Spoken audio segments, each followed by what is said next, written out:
अहम के चंगुल में जकड़ा ये संसार।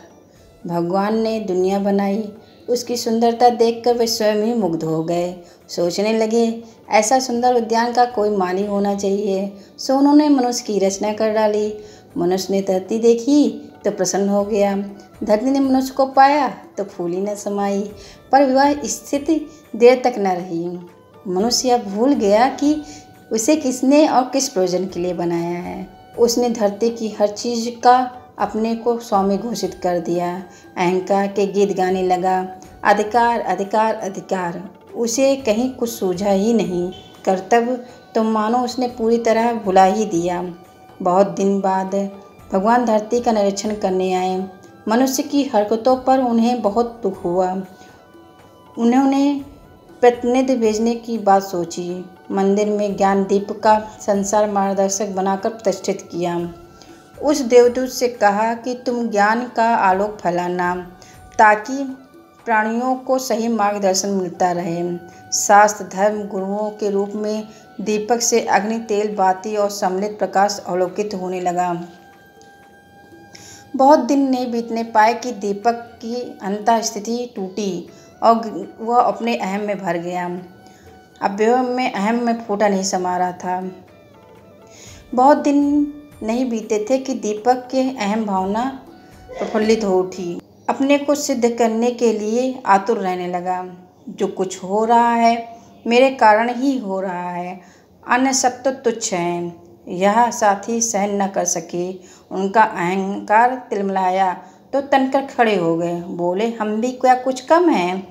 कला संवाद में और तथ्यों का भरपूर प्रयोग किया गया। बाती कहती है कि अग्नि को धारण मैंने कर रखा है, जलती मैं हूँ, प्रकाश तो मैं ही फैलाती हूँ। साथी लोग तो ऐसे ही मेरे साथ जुड़े हैं। तेल बोला, रुई की चिंदी बढ़ चढ़ कर बात मत बना। मैं ही हूँ जो तुझे सिद्ध करता हूँ। स्वयं पैंदे में पड़ा रहकर जलता हूँ। तू ही है जो श्रेय सम्मान पाती है और घटती गलती भी नहीं। मिट्टी का दीपक क्यों पीछे रहता? बोला, तुम लोगों का आखिर आधार क्या है? टिके किस पर हो? मेरा अभाव में तुम लोगों का मिलन तक संभव ना हो सकेगा। अग्निदेव कुछ कहना ही चाहते थे कि तीनों एक स्वर से बोले, आप तो देखने भर के हैं, बिना अस्तित्व के हैं। हम लोग ही जो जलते हैं और नमन आपका होता है। छिटपिटा कर अग्निदेव चुप हो जाते हैं। पर आक्रोश यही कहता रहा कि मूर्खों, मेरे बिना तुम लोग घिनौने उपकरण मात्र हो। बढ़ चढ़कर डींग हाँकते हुए छोटे मुंह बड़ी बात वाला उदाहरण प्रस्तुत करते हो। यह विवाद मंदिर की प्रतिमा शांतपूर्वक सुनती रही। वह उस दार्शनिक प्रतिपादन की यथार्थ को मूर्तिमान देखती रही, जिसमें कहा गया कि बुद्धिमान की जीव हृदय में और मूर्ख की हृदय जीव में होता है। इन मूर्खों को इतना तक नहीं सोचता कि ज्ञान दीप का महत्व देवालय में स्थापित होने के कारण ही है। यह दीपक यदि शौचालय में रखा होता तो इसका क्या और कितना महत्व होता, ये सभी जानते हैं। भगवान को विश्वास था कि मनुष्य न सही देवालय सही संसार को सन्मार्ग दिखाने का कार्य तो होगा। शास्त्र धर्म और विद्वान सम्मिलित शक्ति वैसे ही वातावरण उत्पन्न किया होगा जैसा वो चाहते थे। अपनी आशा को प्रत्यक्ष देखने की आकांक्षा लेकर भगवान फिर स्वर्गलोक से धरती पर आकर उतरे। उन्होंने पहले देवालय पर पदार्पण किया, क्योंकि उनकी अभिलाषा का केंद्र वहीं पर केंद्रीभूत किया गया था। गृह कले का विवाद उन्होंने देव प्रतिमा में प्रवेश करके ध्यानपूर्वक सुना।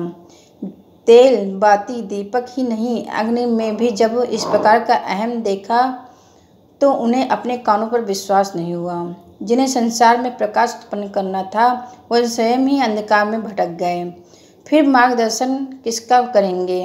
अहम एक कोने में खड़ा भगवान पर करारे व्यंग कस रहा था और कह रहा था कि भले ही आप परमेश्वर हो, भले ही आपने संसार बनाया हो अथवा मनुष्य सृजा किया हो, देवालय स्थित कराए या ज्ञानदीप जलाए, जब तक मेरा वश चलेगा आपकी इच्छा पूरी नहीं होने दूंगा। ऐसा कुछ हो ही नहीं सकेगा जिस पर आप संतोष व्यक्त कर सकें। भगवान सोचने लगे, अहम का सृजन करके मैंने कितनी बड़ी भूल की है। तब से अब तक वे इसी सोच में लगे, अहम के चंगुल में फंसे इस संसार की सुंदरता को कैसे बचाया जाए।